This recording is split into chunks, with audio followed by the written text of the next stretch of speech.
Donc toujours au chapitre de ce que nous avons vu en matière d'appareillage, on a dit que le disjoncteur protégeait contre quel type de défaut? Ouais, le disjoncteur il protège contre quel type de défaut? Les court-circuits et... Il n'est pas noté? Surtension, mais ça porte un nom. Court-circuit. T'as pas des notes? Non, moi je note pas. Ah. J'ai pas pris de feuille. Court-circuit et surcharge. Voilà. Disjoncteur protège contre les surcharges et les courts-circuits. Voilà. Donc on a dit ça. Ensuite, l'interrupteur différentiel, lui protège contre quoi? Si le courant revient à la même... Non. Protège contre quoi? Contre les fuites? Non. Il protège contre les fuites de courant à la terre. Oui, il protège contre les fuites de courant à la terre. Voilà. Et le fusible, le porte-fusible. On a dit que pour le manœuvrer, qu'est-ce qu'il faut faire? Si on veut remplacer un fusible, est-ce qu'on doit l'ouvrir sous tension? Voilà. Il faut couper le courant et après on peut l'ouvrir. D'accord. Ok. Et on a vu que le sectionneur, il assure la fonction de quoi? C'est quoi sa fonction? Le sectionneur.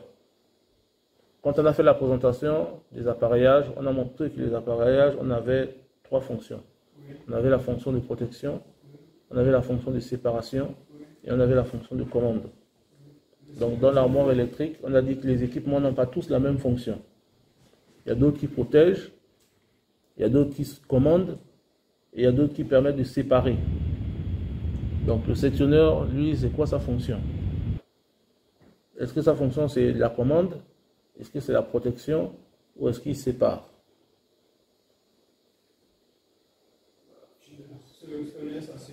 Voilà, le sectionneur, pas le sélectionneur, c'est un tour de foot. Le sectionneur. Le sectionneur joue la fonction de séparation. Donc c'est lui qu'on va avoir devant l'armoire ou sur le côté. Et c'est lui qui va venir agir pour couper le courant. Donc le sectionneur, lui, il assure la fonction de séparation.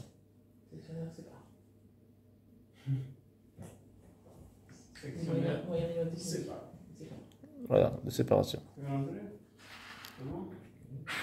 Voilà. Après, on a parlé de tout ce qui est IP2X, vous vous souvenez? On a parlé de ce IP2X. Donc tu connais déjà bien avec tes deux casquettes. Et je t'ai dit qu'il faut avoir deux casquettes, une bleue et une verte. Et là, tu ne vas pas oublier. Voilà. Donc, on a dit qu'un coffret électrique comme celui-là, qui est IP2X, ça veut dire quoi? Il est sécurisé. Il est sécurisé et que... BE peut intervenir dessus. Ok, et qu'on ne peut pas... On ne peut pas toucher le conducteur.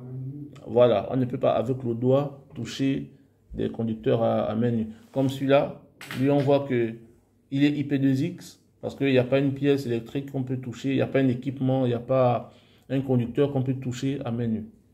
Ok. Donc il n'y a pas de pièce électrique accessible uniquement avec le doigt. Voilà. Et on disait par rapport aux pièces nues sous tension, quelle est la distance à respecter dans une armoire électrique? 30 cm. Voilà, 30 cm. Voilà. Donc c'est à retenir. Et si vous voulez vous repérer, c'est la distance entre l'équipement et la porte, si vous voulez. Donc cette zone-là, vous considérez ça comme étant 30 cm.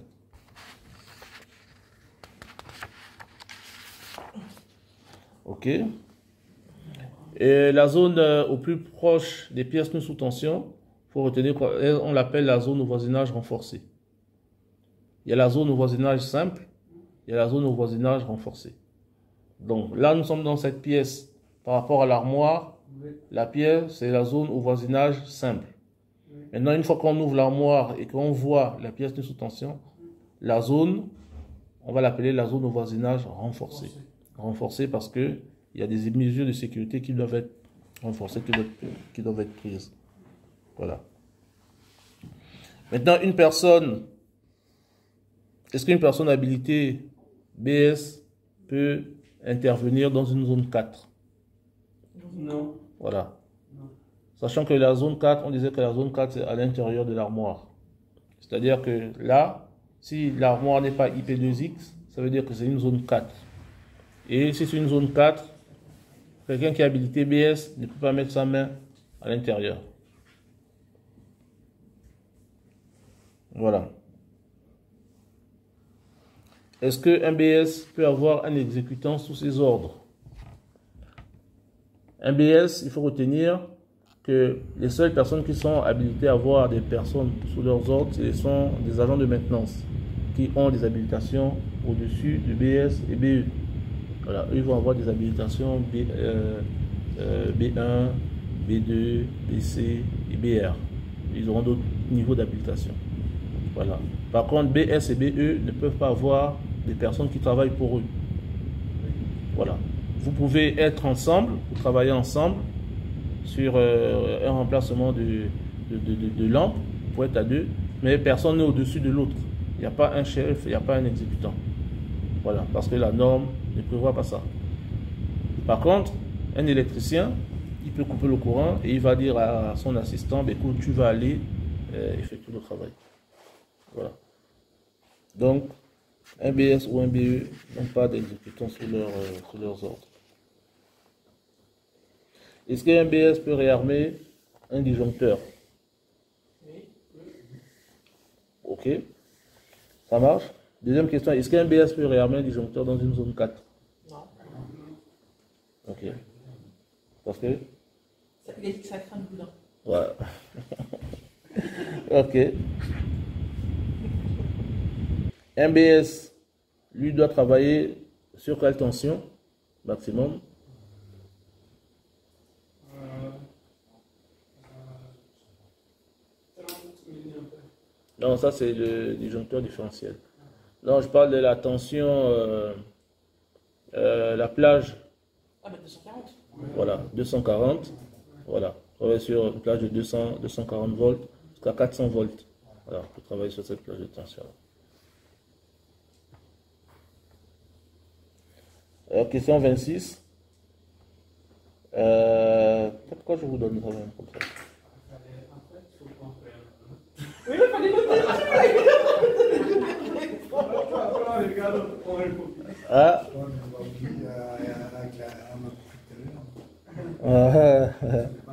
ouais. Tu sens la digestion, Thierry. Voilà. Quelles sont les étapes de consignation?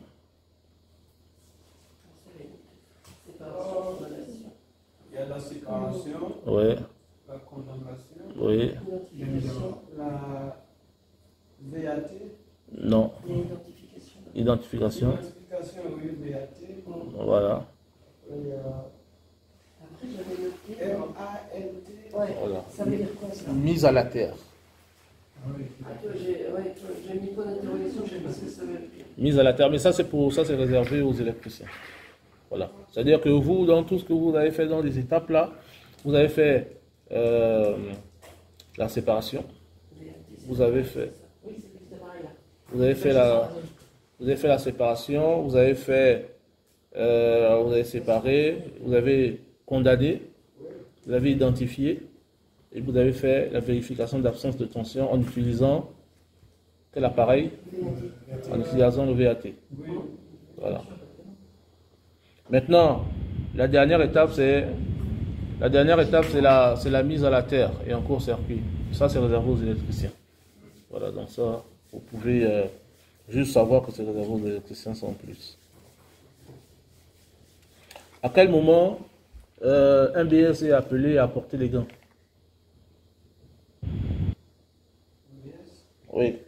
À quel moment quelqu'un qui a habilité BS est amené à porter des gants isolants? Il fait sa vérification d'absence de tension. Il est censé le faire ça, le DS? Il peut que réarmer un DS. À quel moment il est appelé à porter des gants Il isolants? ne doit pas les porter, lui. Un BS, Oui. il peut réarmer. Il peut réarmer. Ça dépend de si l'armoire est équipée. Non, non, tu confonds. Ça, c'est le BE. Le BE, lui, si la main n'est pas épidésique, il va mettre les gants, il va réarmer. Le BS peut porter les gants isolants lorsqu'il fait la VAT. Oui. Parce qu'on disait que le BS peut remplacer des ampoules, peut remplacer des prises, des interrupteurs. Et donc lui, il va porter les gants, ok, pour s'assurer qu'il a bien une absence de tension. Donc là, c'est lors des VAT.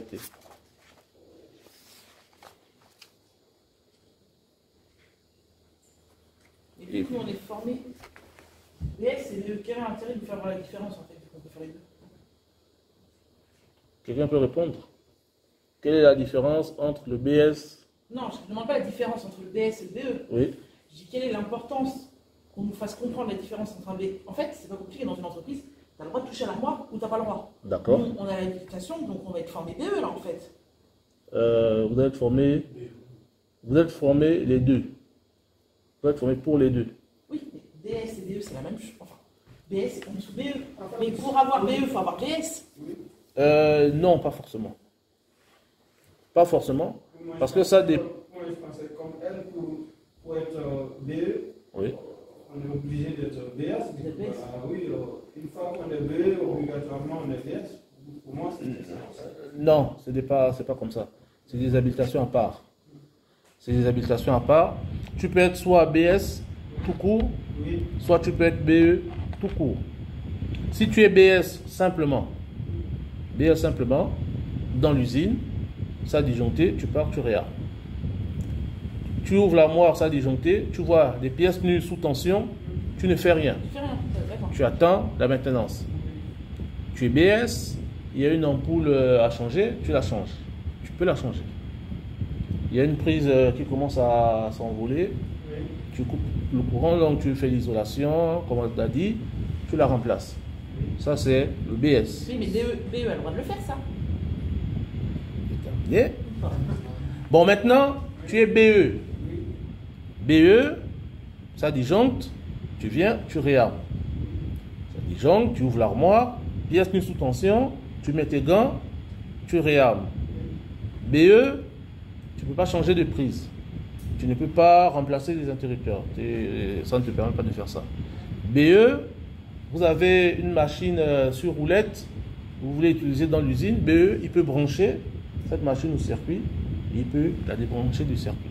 Il peut faire des manœuvres d'opération et des manœuvres d'urgence. En fait, vous dans votre cas, si on regarde bien, c'est le BE qui vous intéresse. Parce que ce n'est pas vous qui remplacez les prises. Voilà, vous c'est réarmer et éventuellement si vous avez des machines, des équipements sur roulette à brancher et à débrancher. Vous c'est le BE naturellement qui vous intéresse. Sauf que l'information de l'habilitation que j'ai, qui vous concerne, c'est BS et BE. Mais par rapport à la réalité de votre travail, c'est vous allez plus travailler en tant que BE.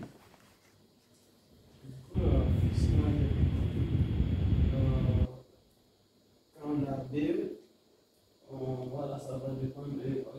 Notre travail, ça sera plus dans l'armoire, pas en dehors. On va pas en dehors. Le BS, il peut intervenir dans l'armoire et en dehors. Voilà. Dans l'armoire, si elle est IP2X. Oui. Voilà. Donc, voilà. Donc, si supposons que vous ne voulez rester que BE, ben, il n'y a que le disjoncteur, vous réarmez. Voilà, vous réarmez vos disjoncteurs, ça s'arrête là. Et vous branchez vos machines sur roulette, ça s'arrête là. Voilà. Maintenant, le fait d'être BS, ça peut aussi changer, parce que si tu changes d'entreprise, et que tu vas dans une autre entreprise qui embauche des personnes vraiment polyvalentes, on va te dire, par exemple, que la prise, c'est toi qui vas la remplacer. Mais comme tu es BS, tu peux la faire. Tu vois. Il y a des entreprises qui vont dire que non, je veux seulement que tu fasses ça, donc tu es là, et ce sera plus avec la casquette du BE. Voilà. Ce sera surtout avec la casquette du BE. En général, s'il y a une prise à changer, s'il y a une maintenance. Voilà, ici, s'il y a une prise à changer ici, déjà ce que vous faites, vous signalez à la maintenance. Voilà, vous signalez à la maintenance. Non, mais déjà, si je devais ouvrir un armoire électrique, je le mets au coin. On va l'attacher. Donc voilà, donc ce sera essentiellement... C'est vrai que BS et BE, ça porte à confusion, parce qu'ils font la même chose. Ils font quasiment la même chose, ça porte à confusion. Voilà. Mais retenez qu'ici, ce sera essentiellement... Dans les entreprises où je suis passé, c'est essentiellement les BE. Voilà. Parce que les patrons, eux, ils veulent des personnes qui puissent réarmer sans pour autant changer des prises, parce qu'ils ont un service maintenant. Après, il y a des entreprises, quand vous j'étais à Paris, il n'y a pas de service maintenance. Il y avait des gens de maintenance, mais ils ont tous démissionné. Donc il n'y a pas de service maintenance. Donc il y a que les opérateurs. Et quand il y a un problème, ils partent, ils réarment. S'il y a une prise à changer, là, comme ils sont BS, ils peuvent remplacer la prise. Mais au-delà, ils sont obligés de chercher un intérimaire en maintenance qui vient travailler. Non, on ne peut pas. Voilà, on ne peut pas. Et même la petite maintenance, c'est-à-dire la maintenance de premier niveau, qui sera vraiment du visuel, quoi. Mettre de l'huile, voilà, graissage, vous prenez la pompe à graisse, clac. Maintenance de premier niveau, quoi. Ah, mais normalement, on est censé la faire, la MN1. Oui, la maintenance. S'ils ne nous ont jamais formés, mais on est censé la faire, la MN1. Normalement, la production doit faire la maintenance de premier niveau. Ah oui. Par exemple, le nettoyage des surfaces, des trucs comme ça, c'est la maintenance. C'est une Par maintenance de exemple, premier une niveau. fois au tunnel, t'as des petites tétines là, qui traînent au niveau du convoyeur, c'est juste de blesser en fait. C'est ça la chose. Voilà. C'est juste ça, la C'est ça. maintenance de premier niveau. C'est ça la maintenance de premier niveau. Et être capable de signaler quand il y a un problème. Voilà. Donc, parce que si la maintenance de premier niveau, est bien faite, en principe, la maintenance de second niveau, donc il y aura moins de préventif, enfin pas de moins de préventif, mais il y aura moins de curatif. Voilà, il y aura moins de curatif. Plus il y a préventif, moins il y a curatif. Voilà, c'est ça. Après, ça dépend maintenant de la stratégie de l'entreprise. Si l'entreprise ne veut pas aller dans plus de préventif, ben elle ira dans plus de curatif. C'est-à-dire que moins d'entretien, mais plus on va faire du firefighting, on va courir pour venir intervenir et réparer. Alors que plus on fait du préventif, moins il y aura des urgences, moins il y aura des curatifs. Voilà. Donc voilà. Donc voilà un peu le. Donc voilà, on a fait un peu le tour sur ce qui vous attend tout à l'heure. Est-ce qu'il y a des questions jusque-là?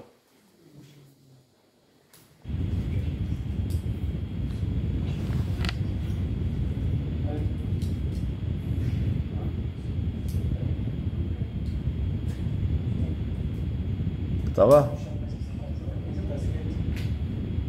Bon, ça aurait été bien si on serait allé regarder un peu. Ouais, ça aurait été bien peut-être pour une armoire, tout comme ça. Après, je peux demander l'autorisation de rentrer au local électrique, mais il faut qu'on se mette en tenue. On peut mettre des blouses. Ouais. Ouais, des blouses sur chausses. Je vais appeler. Je vais essayer de faire une intervention privée. On va voir un peu la maintenance. Puis voilà, 10-15 minutes. Et comme ça, dès qu'on sort, on fait la pause. Et quand on revient, on fait le quiz. Voilà.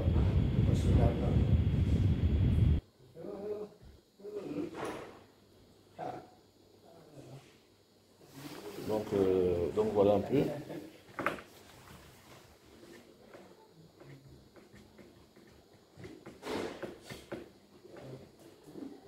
Mais moi, du temps où j'étais opérateur, l'habilitation électrique était uniquement réservée aux électriciens. Uniquement. Donc quand il y avait quelque chose qui disjonctait, on ne touchait pas. Voilà. Vraiment, tout dépend des stratégies des entreprises. On ne touchait pas. Voilà. On n'avait même pas les clés des armoires électriques. On n'avait même pas les clés des armoires électriques. Alors, on ne faisait rien. Quand c'est des gens qui à 5 heures, t'as personne. Voilà. Donc si tu réarmes pas, on peut pas travailler. Ah oui. On peut pas travailler. On peut aller à l'arrêt. Ah ok. On y va maintenant là? Oui. Ok.